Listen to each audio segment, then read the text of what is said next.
What's going on, guys? Welcome back to another video here on Rangers Central. And today we're going to be talking about breaking news that I'll be completely frank, I'm not really thrilled about, to be honest, as the New York Rangers have gave Kaapo Kakko a 1-year extension at 2.4 million. I'll give my reasoning as to why I'm not really thrilled about it. Before we do, though, please be sure to leave a like, subscribe, all that stuff before we jump into everything.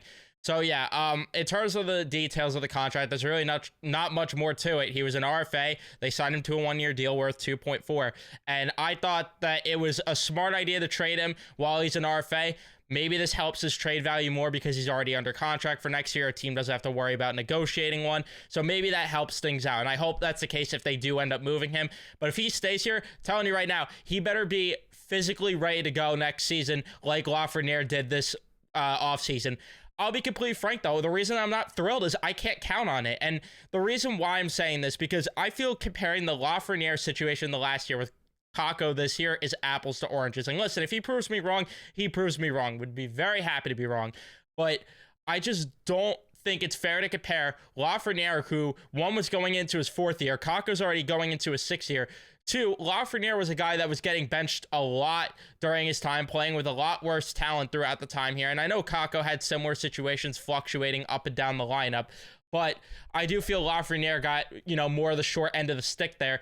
And then the main reason, the biggest argument I have is that last year, both of these guys, or this past season, I should say, both of these guys had opportunities in the top 6 to start the season there. And the difference is Lafreniere took that opportunity and sprinted with it, where Kaapo Kakko, it was more of the same, where you're not getting efficient play. And I know that Mika and Kreider are not good together and they need to split those two up, but at the same time, there's something to be said about the fact that Kaapo Kakko, all right, well, if it's not Mika and Kreider's fault, why is it that he's not driving play on that third line? Because especially for a line that had Wenberg and Cooley on it, there's no better opportunity than then for Kaapo Kakko to drive play and take advantage of being on that third line and being the one to produce and start scoring the goals. The problem is he plays way too much on the perimeter, doesn't get to the middle of the ice, and that's where my biggest issue is. And that's why I'm saying we better see changes with them both physically and on the ice next season if we're going to expect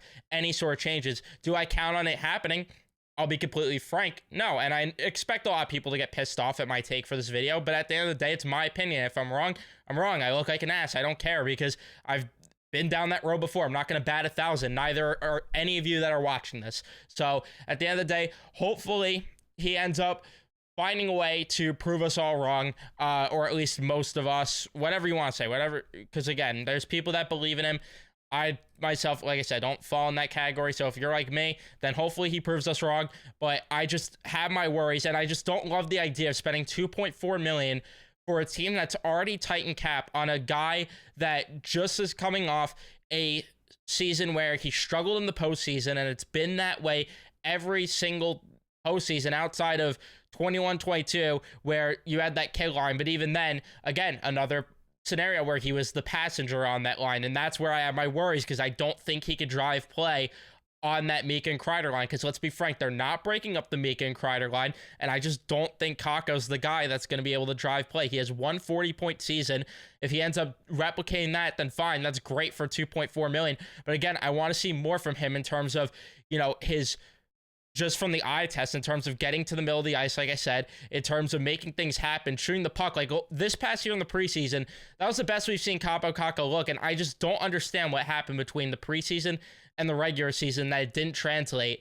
But again, they need that Kakko if they're going to have any sort of, chance of him really flourishing at all. Otherwise, they got to either move him at the deadline, or they got to just move him this offseason if they don't think they have faith in that sort of thing happening. But again, we'll see. If he ends up proving me wrong, he ends up proving me wrong. But I just don't like the idea where it's the same mindset going into the season where, all right, well, we're going to try Kakko, and if it doesn't work, it's fine. We'll just give up assets for a top 6 guy. Where, why are they doing that when the offseason's the opportunity to get a top 6 guy bona fide? And listen, I'm not arguing that they could still clear up cap. They could still move Barclay Goodrow. They could still move Phil Peedle. They could still move guys like Jacob Trouba. They have options to move still if they wanted to open up cap. And for 2.4, I just think that, I don't know.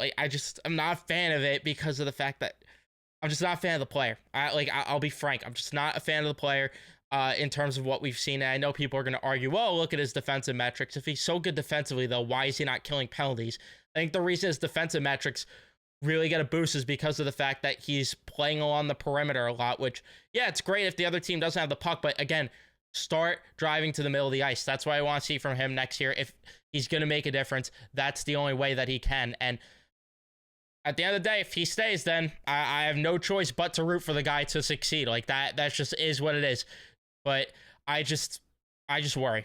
Like I'll be frank, I just worry because of, you know, what we've seen thus far in previous seasons with Kaapo Kakko.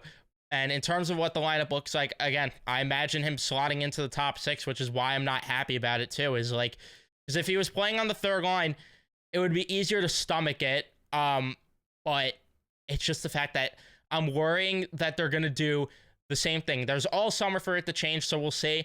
But I'll tell you right now that if it looks like rolling into next season that Kaapo Kakko is going to get the top 6 opportunity, I'm not going to be thrilled. I simply won't, because it's just doing the same thing over and over again at this point, where this team is just, like I mentioned before, putting him in the top 6 and then trying to get magic there from him, and then if it doesn't work, it's just, all right, well, we'll give up assets at the deadline again, which it's just not a good mentality to have, in my opinion. But again, we'll see. We will see. Maybe he plays better with different third liners. They have to reshape that line a little bit too. Either way, maybe he plays better with a guy like Hedl on the line and Hedl's healthy. I don't know. I really don't know how it's going to go. All I know is that I'm hoping it somehow works out. I'm hoping it does if he stays, but I just, for one, cannot feel, I just can't feel as sure as people are on Twitter that are calling me stupid, calling me an idiot. I just can't feel as sure about it as those people, because what has he, like, I just want to know, what has he done to prove that he deserves the benefit of the doubt right now? Because as of June 13th, 2024, I think it is very right to have the opinion that they could do way better and that he shouldn't be on the roster. But again, things could change. Things could change. Things did change with Lafreniere. Will they change with Kakko? I'm not entirely sure, but let me know your thoughts in the comment section down below. Tell me how stupid I am. Tell me how much I'm annoying you guys. Let me know all that in the comment section down below. Don't forget to leave a like if you haven't already. Don't forget to subscribe. By the way, if you are a member, you are getting first access to most of the videos that I've been doing. So if you guys want any of that, be sure to join the membership program here on the channel. Gets you those benefits. Gets you benefits in terms of when I live stream in the chats, all that other stuff. So if you do want any of that stuff, like I said, just click the join button if you scroll down below and you'll be able to find it there. But thank you guys so much for tuning in and watching this video, and I'll see you guys in the next one.